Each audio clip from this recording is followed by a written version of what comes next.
I feel just as committed as anyone on our product team to bring beautiful product to market, because when we sell more, we can give more. And I think the product team feels just as obligated to do that and just as excited about it because they know the same outcome, right? Their efforts in making beautiful product is going to yield more impact in the world.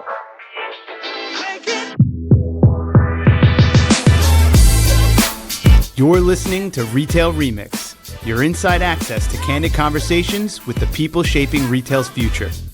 Here's your host, Alicia Esposito. I am so excited to share today's episode with you. We've been hearing so much about the role of purpose and values in retail and the convergence of commerce and purpose for brands. And we have someone who has helped bring this trend to the forefront. Amy Smith, Chief Strategy and Impact Officer for TOMS. That's right, that TOMS. The pioneers of the one-for-one model, right? We all know the brand. We've all possibly covered them, studied them, and even tapped into their model for our own business strategies and business purposes.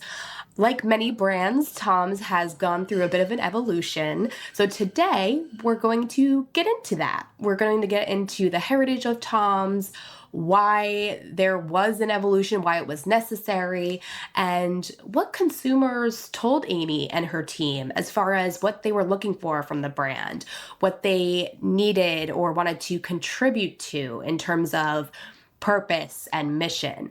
It is truly a fascinating conversation because you get a peek behind the curtain, so to speak. You see this brand that has become so well known and lauded for their work, and you get to see a little bit about the process. So even if you maybe aren't prioritizing charitable giving or purpose-driven retail just yet, if not, what are you waiting for? But that's another conversation. Even so, this is just a fascinating chat with someone who has helped bring the company to a level of purpose-driven business and overall impact. So listen in. I hope you enjoy this conversation as much as I did. Amy, thanks so much for being on the show. It is so great to have you. No, it's my pleasure to be here. So you have been with TOMS for, I think, more than 6 years now, first as the company's Chief Giving Officer, and now as Chief Strategy and Impact Officer. How has your role and own personal impact in the organization evolved over this time? Yeah, I have been with TOMS for a little over 6 years, and it's been an incredible journey being part of this really innovative and interesting company. So I came in to run our giving, which at the time was mostly shoe giving. And I learned all about our supply chain and how we give shoes and the types of shoes we give and all of that work, to now where I've evolved this role into something that I think is really special and really important, in that the strategy and our impact really live hand in glove as an organization. And so we recognize that having someone think about the overall strategy company-wide that is directly tied to our impact is a really smart way for TOMS to think about how we're going to move forward with our work. And so that role sort of evolved out of our collective learning as an executive team, and really thought about, not only do I have some strategy skills from past lives, I also felt like that intersection was so critical to the success of the business. Everything from product development to how we're thinking about our financials, and really having that bird's eye view of everything happening across the company through the lens of course, corporate strategy, but also bringing that impact lens to the conversation. So that's been the evolution. I've also more recently evolved even further to kind of take on all things brand. So that also includes our TOMS.com work, and it includes our TOMS.com website, and it includes our marketing efforts. Again, how are we telling the story of impact in a really meaningful way to the consumer? How are we engaging them in this work? And how are we showing them really beautiful products that they can get really excited about? No, that's great. And I know the daily life of a retail exec is anything but ordinary or consistent, just given the fast changing nature of the industry, let alone individual businesses. But what are your core focus areas and objectives in your day to day? Yeah. Every day is different. You are absolutely right about how inconsistent it is. I personally love that. So, my role really is about bringing people together to collaborate and come up with the best solution for something, whether that be how do we bring a story to life through our product and our impact, or whether that be how do we make the financials work for this quarter with our impact goals and with our sales goals. So, it's a variety of different things. My main focus is around that overall strategy and really looking at how do we make sure that we're all sharing a goal of profit and purpose, and how do we bring that to life, and how do we make sure everyone in the company feels ownership around that, as well of course making sure that we are doing the most responsible impact and giving that we can. And I know we're going to talk about that a little bit more, but we take that very seriously.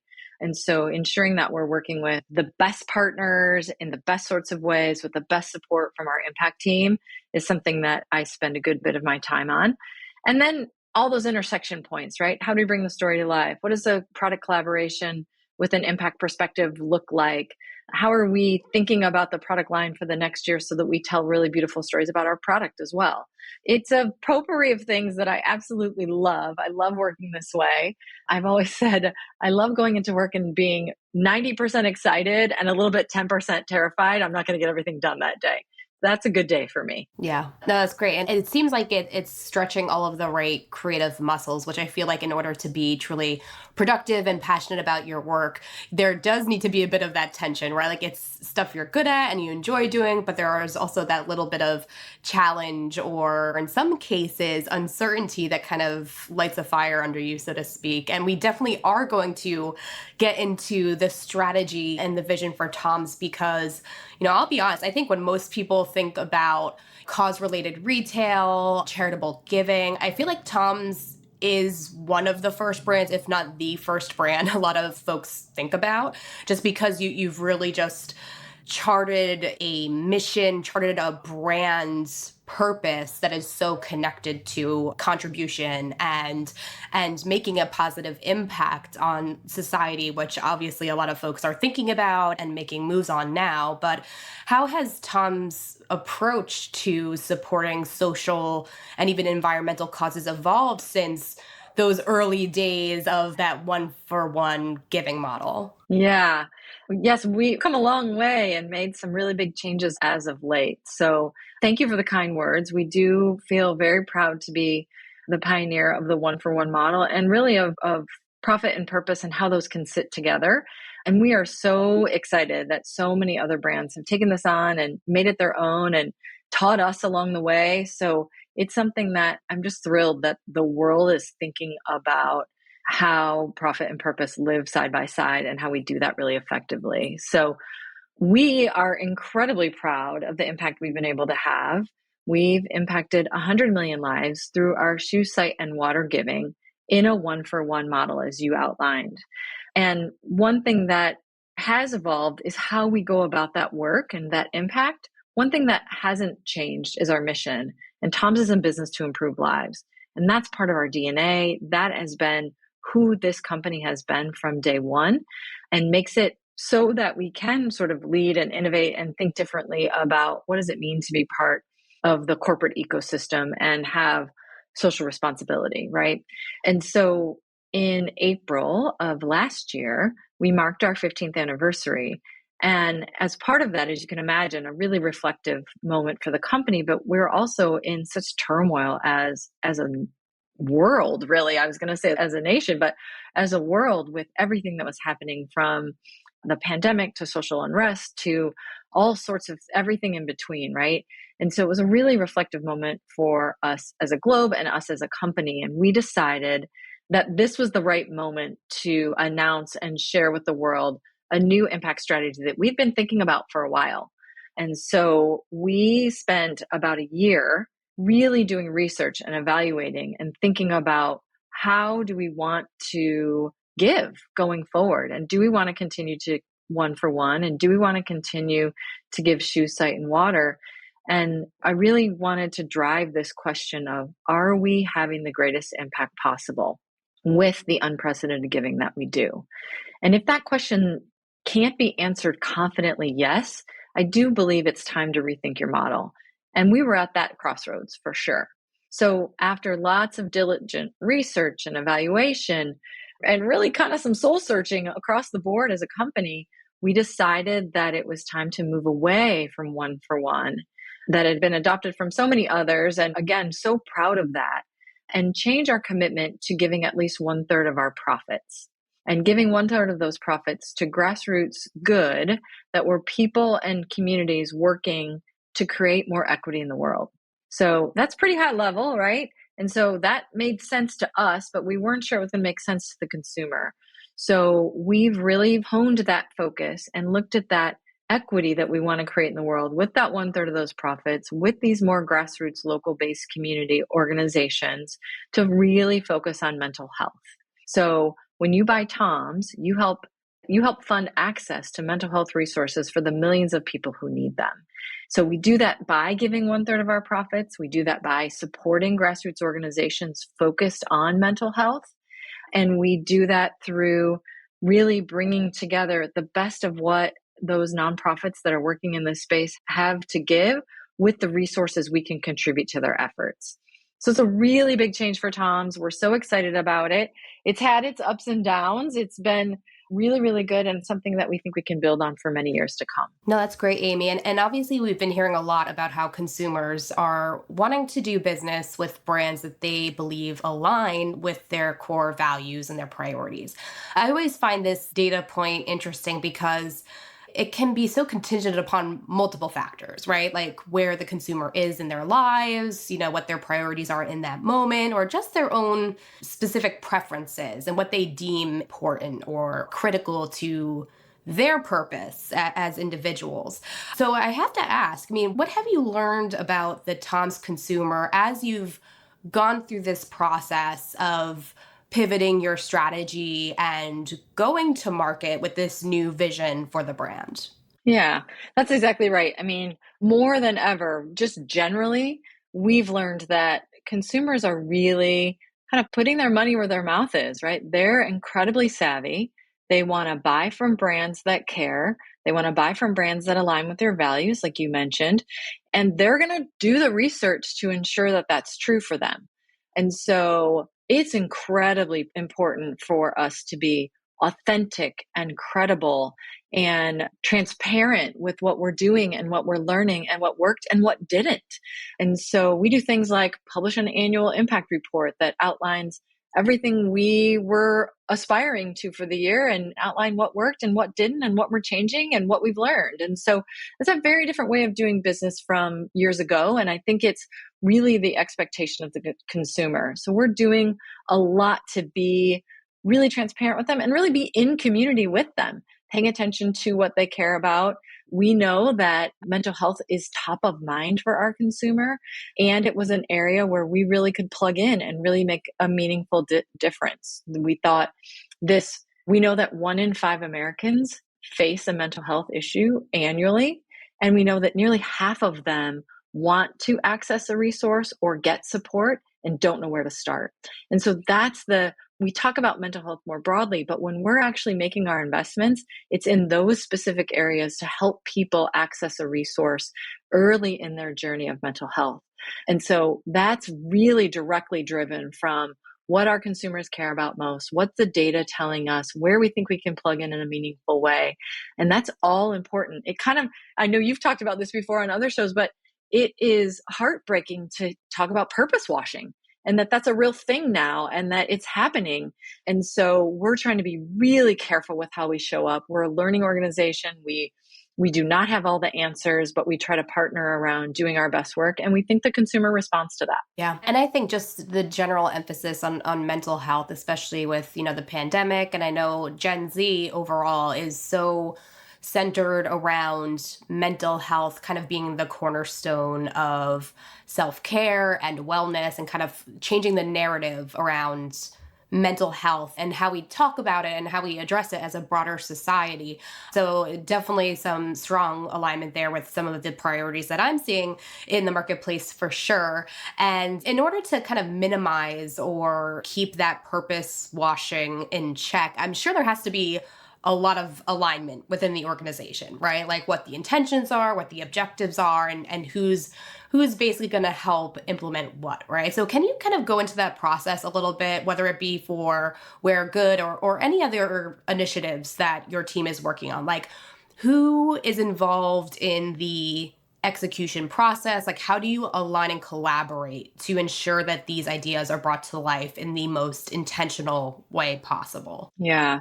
Well, I'm really lucky to have a team of experts that are on staff at TOMS that really know impact inside and out. They've come from organizational development, they've come from international development, they've come from nonprofit management. And so they are experts on our team to really ensure that we are working really closely with partners in a way that is credible, authentic, right? All the things we've talked about, but also is really making sure that the dollars we're giving are making the greatest impact possible. We take that consumer engagement with TOMS, her decision to purchase from TOMS, really seriously, and make sure that we're putting forward a best situation for that impact, right? So we're looking at these partners, we're working closely with them, we're developing relationships with them so that we can have the greatest impact possible. We make sure that credibility is heard not only with our customers, but also with our employee base.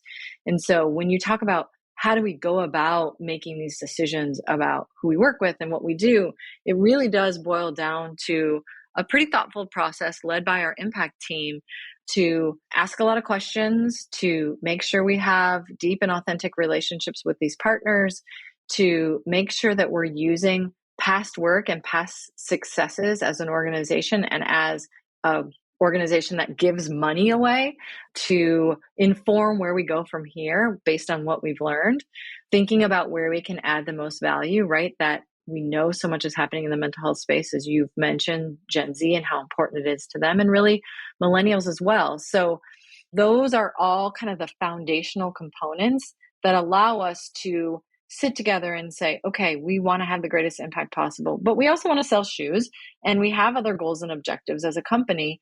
How do we sit down and bring all that together? And that kind of comes back to the top of that conversation we had about this strategy and impact intersection of a role, so that we're thinking about all the pieces and how they fit together. And so it's a highly collaborative process inside at TOMS. We spend a lot of time sitting together, working together. If doing profit and purpose was easy, everyone would be doing it at this level. It does bump into each other every once in a while, the things we're trying to accomplish. And so it takes all of us to get to the table, to remember what our mission is, to bring that to life within the construct of the business environment and make the very most of it. So every situation is unique. Every situation is different. I wish there was like one model I could tell you, this is what we do. But I can share that those foundational elements being in place and really being clear about what is authentic to us, which I think is so important for every company to think about, addresses the purpose washing, addresses the which decision do we make, which partner do we go with, which dollars do we give. It really gives you that foundation to do it effectively. Yeah, that's great. So you brought up your employees and how they kind of play a role in developing the focus and establishing priorities, which I think is really critical to zero in on, because I feel like a lot of people just focus on their customers. I mean, rightfully so, they are very important in decision making, but I think we lose sight of how crucial the employees are in bringing purpose to life and ensuring that there is consistency across the organization and that everybody's kind of rallying around this central mission, right? So can you expand upon how employees are included in the process or considered? Like, is it just like they're part of the researching process, or is it full circle where like after things are executed upon, you kind of have internal discussions to gauge impact or effectiveness? Yeah, we're really clear that our employees are our best ambassadors. There's a whole group of people that have made the incredibly important choice about their career to come work at TOMS. And they've done that because everyone, no matter your department, has chosen to work at TOMS because they want to do something more, right? They want to be part of something bigger. And so there's a lot of ways that we try to engage our employee base with our impact. The first is on Giving Tuesday, which is the Tuesday after Thanksgiving. Our entire company, 100%, shuts down and we go out into community and give back and volunteer together, mostly at our impact partners. So that's a double opportunity, not only to give back to that partner, but also to learn more about their programming. We bring in some of our impact partners. We call them TOMS talks, and we'll do 30 minutes over lunch, and they'll talk more about their programming and how TOMS dollars are going to work for what they're trying to accomplish. So really well-attended opportunities for people to feel closer to our impact and understand it. And then we do some a little less traditional things, right? We have an anti-racist day of learning at TOMS each year that we launched about 2 years ago. And it's an opportunity during business hours for employees to spend a full day learning more about diversity, inclusion, equity, and anti-racism. We bring in experts in the field. We bring in some of our impact partners. We talk about the impact of racism in marginalized communities and what that means for the work of our partners. And so that's something we've brought to life and something our employees really enjoy doing. Again, that spirit of being a learning organization. And then the last big thing, we do lots of other little things, but the last big thing is really, we used to do giving trips right before the pandemic, and we'd been doing them for many years, which is the opportunity for our employees to go out for several days and really kind of immerse themselves in the work of our impact partners or in the work of the issue area we're focused on. And that's an opportunity for them to get to really be part of TOM's impact. And so we're hoping to start those up again now that it's a little safer to be out in community post-pandemic, and really provide opportunities for our employees to be overnight with a partner, see 2 or 3 partners over 4 or 5 days. So those are really special opportunities. And a lot of employees have come back and said, that was a life-changing experience. It's something I never would have done on my own. So we try to do that in a lot of different ways and really do believe that our employees are our best ambassadors. Well, that's great, Amy. And you mentioned a little bit earlier that TOMS does impact reports and kind of uses that as an opportunity to level set and provide a level of transparency and communication around the work that the brand is doing, the impact and the results. Can you expand like what results looks like, in context of things like purpose and giving, and even just the work that you just shared just then, like all of this work that you're doing inside the organization to fulfill and meet your purpose as a brand. Like, it's not metrics, right? Or just metrics. Like, there are a few other things at play here. Like, I guess I'm trying to understand, like, how do you kind of quantify or explain to the outside world that, okay, we're doing these things, we're making these investments, and yes, they're making an impact in these ways. Right. Yeah. I mean, metrics and measurement is always tricky. I've been in some purpose role for coming up on 10 years now. I did a little bit of time with a nonprofit organization, and it seems to be the talk of every conference I go to, whether it's now or then. And it's tricky because it's complicated, right? And that makes it hard for people to process or even have the time or capacity to process it. It's also expensive to do. So there's all those barriers, but we felt like it's really important to have a sense of scale of what you're trying to do, right? So we've stayed with the lives impacted metric overall, right? So I shared that we were able to impact 100 million lives through our shoe site and water giving. We're continuing to do that through our 1/3 of profits giving. So that lives impacted number is something that we really focus on from a impact standpoint with our partners, talking to them on a regular basis, ensuring that we're supporting them. And we use a trust-based philanthropy model. And very quickly, what that means is we believe that these nonprofit partners are the experts. So we are going to lean into supporting what they need most, not necessarily what we're coming to them saying, we'd like you to do X, Y, and Z for us. We go and ask the question, what do you need and how can we support you? And that yields really meaningful metrics, but it also yields, to your point, like what else? It yields really beautiful stories, right? The types of things that resonate for your consumer that say, oh, I get that, or oh, I understand that situation, or oh, that really resonates for me. And so we can tell those stories as kind of the next step in really bringing to life a lives impacted number. And that's something that we're really committed to. And as we build deeper relationships with these really grassroots organizations, we're able to do that more and more. Of course, we have the basic business metrics, right? If we sell more, we can give more. That's how the TOMS model works. And so we don't shy away from that. Of course, in the social media space, clicks, likes, impact, or engagement, all of that, we measure all those things and try to do better.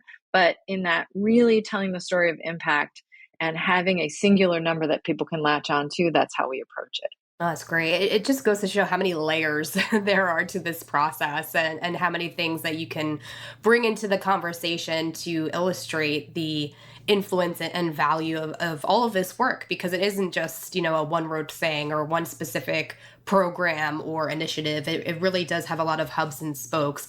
Speaking of which, we are recording this conversation on October 10th, which is World Mental Health Day. So how is TOMS getting involved this year? And is it maybe setting the stage for any future initiatives or campaigns that we should be on the lookout for? Yeah, it is really special that we're recording today. As you mentioned, it is World Mental Health Day. And so we were playing a little bit on the October 10th, so 10/10, and we are giving $10,000 grants to 10 different mental health focused organizations around the world. And the goal is, again, to help fund access to the resources that people need most to take the first step in bettering their mental health, right? So that's the process that we're using to give these $10,000 grants to these grassroots organizations on this day to further advance their mental health work, while helping our consumers and our larger community understand that we're here for them taking those first steps in bettering their mental health.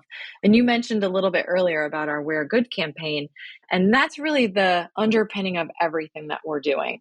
To be totally honest, and I always like to talk about the hard parts because I think it's more authentic. It makes it more resonant for folks because all of these projects are hard, right? And so one for one is really easy to understand. One third of profits for grassroots good is harder, right? I got to do some math. I'm not sure I know what a grassroots good organization is. And so we started out Wear Good as kind of a basic campaign that we were going to use for Mental Health Awareness Month, which is also in May, and really discovered that this could be the replacement for One for One. And so Wear Good is now kind of that 2-word dynamic way for us to help the consumer know when they choose TOMS, they're wearing good, we're good. Being part of this community means something. So you can plan to see a lot more of that from us going forward. We're really excited about it. We, of course, also have on the horizon launching beautiful new product with a mental health story, and of course continuing to provide as many mental health resources as we can in partnership with our community of supporters.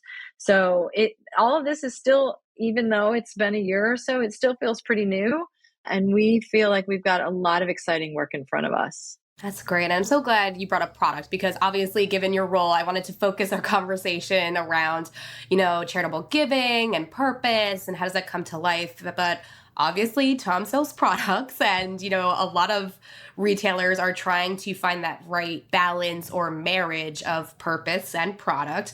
So do you have any insights as far as how you go about balancing priorities, investments, focus areas to ensure that you're staying true to the purpose side, but also, giving consumers the great products and great experiences that they expect? Because I feel like there is some melding of the two in the eyes of the consumer, but at the end of the day, a good product is a good product, right? So how do you kind of find that balance?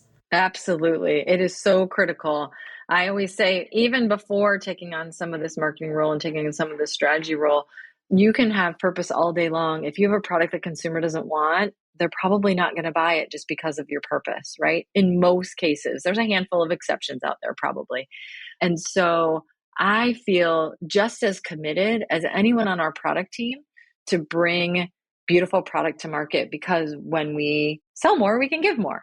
And I think the product team feels just as obligated to do that and just as excited about it, because they know the same outcome, right? Their efforts in making beautiful product is going to yield more impact in the world. And that's what's so great about this model is it's really integrated into the overall business. And so that's something that we all take pride in, and we do. We have some gorgeous products coming out. We've been working on our Regatta, which is kind of our core classic product, and really bringing that to life in a variety of different modern ways. So I'll just take the 2 seconds to plug. Come check out toms.com and see all the beautiful, great stuff we have going on. There's a lot of new things happening, and we're as proud of our product as we are of our impact. We really are. Awesome, Amy. Well, this has been fascinating. I always love getting that little glimpse of the inner workings of brands and, sometimes the tough conversations that need to be had in order to assess where the brand is, what their purpose is, how they show up in the world, and what adjustments really need to be made in order to truly resonate with the consumer. So to close out our time, I'm glad you answered a previous question by digging into like the what went wrong or what were the challenges, right? Because I think that's a core part of the learning process. But I do want to make sure I ask directly. I mean, what have you personally or even TOMS collectively learned in this process? Building one model, revisiting, reassessing, and then now you're kind of on this newer journey. What kind of takeaways or learnings would you share with our listeners today? Yeah, it's something I do get asked quite often, and it's something that is so important to share. That's really why I do and I hope more of us get out there and talk about what worked and what didn't and why and how we're evolving, because it isn't easy. And if you take the impact piece as seriously as you take the product piece, or if you take the purpose piece as seriously as you take the profit piece, then it can feel like doubling your workload, right? Unless you really get to this integrated approach. And so the first thing that we knew and wanted to ensure that we kept alive in this evolution is we have to start with authenticity first. The consumer is going to see right through anything that's not authentic to us, and we need to make sure that we are clear about our values and that we're aligned on those values internally. Then the second piece of that is, where can we add value? So we thought, oh my gosh, we've been giving shoes, sight, and water for 15 years. How are we going to parlay this into something else that we know we can do really well? And how are we going to help the consumer know that we do have credibility in this space? So it was simple things like thinking about, well, when you provide a new pair of well-fitting, activity-appropriate shoes to a child, you boost their confidence. And that makes a big difference in how they show up in school and how they interact with others, and really, really makes them feel better. And so we started to look at that and try to connect that to some of the mental health work that we were excited about doing. So really wanted to make sure that we were authentic, that we could add value, that we could bring credibility. And then, of course, building strong partnerships with experts. This is an ecosystem, and I think we all have a role to play. And so I would say that I personally believe the biggest societal issues will get solved in this purpose and profit space.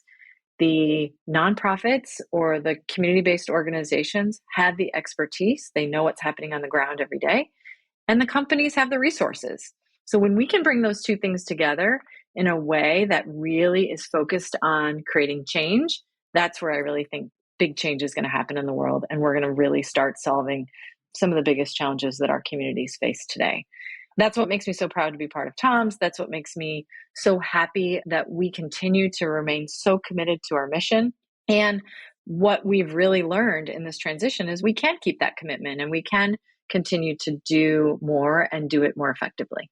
Amazing, Amy. Well, thank you again so much for taking the time out. I appreciate your transparency and just your depth of insight. Like I said, a lot of the brands and retailers we're speaking with, this has become a priority for them, which is very exciting. But, it takes open dialogue, like you said, to kind of share the process that everyone has gone through, the challenges, the missteps, and of course, how everyone is kind of contributing to this greater good. Before I let you go, though, any key takeaways, friendly reminders that you'd like to share with your peers as they go forth on this adventure along with the TOMS brand and others? Yeah, I think it's a reflection of the answer I just kind of shared, right? That start with your authenticity, understand what your brand's all about, understand what you and your employees care about, think about where you can add value and lean into that. It's really easy to get distracted with all the things happening in the world. We're trying to respond to all of them is one, not good for business. And two, I think it will sniff of inauthentic to your consumer. And then don't try to be the expert. Partner with those experts and make sure that you're doing your part, which is bringing those resources to life and being a good partner, and let them do their part, which is understanding what those communities need. So I'm sort of sharing the advice we've taken for ourselves because I think it's been working out for us quite nicely. Love that. Love that point about partnership. Amy, it has been a real pleasure getting to chat with you. Appreciate you sharing all about your day-to-day, your priorities, and of course, all of the great work TOMS is doing. Thank you again so much for taking the time out to chat with me today. I've enjoyed my time. Thanks so much for having me. And to all of you, hope you enjoyed this conversation. We'll be sure to share this episode on social media if you have any follow-up questions for Amy. We'd love to keep this conversation going. It is a very important one. There are also a lot of layers and a lot of nuances to it. So drop us a line on Twitter at our Touchpoints or on LinkedIn at Retail Touchpoints. We'll even tag Amy so she's in the loop if there are any specific questions for her. And of course, if you like this episode or have any feedback for us on how we can improve, we'd love to hear from you. Leave us a rating or review on your preferred podcast player. We are on Apple Podcasts, Spotify, Stitcher, frankly, anywhere else. We are likely there. And if you haven't subscribed yet, please do so. We have new episodes coming to you every week. Very candid conversations like this one, digging into the topics that are extremely top of mind, not just for the industry, but for consumers as well. But for now, that's it from us. Thank you again to Amy, and thanks to all of you. We'll see you next time, everyone. Take care. Thanks for listening to this episode of Retail Remix. Be sure to subscribe so you never miss an episode. You can find us on your favorite podcast player. Until next time, keep mixing it up.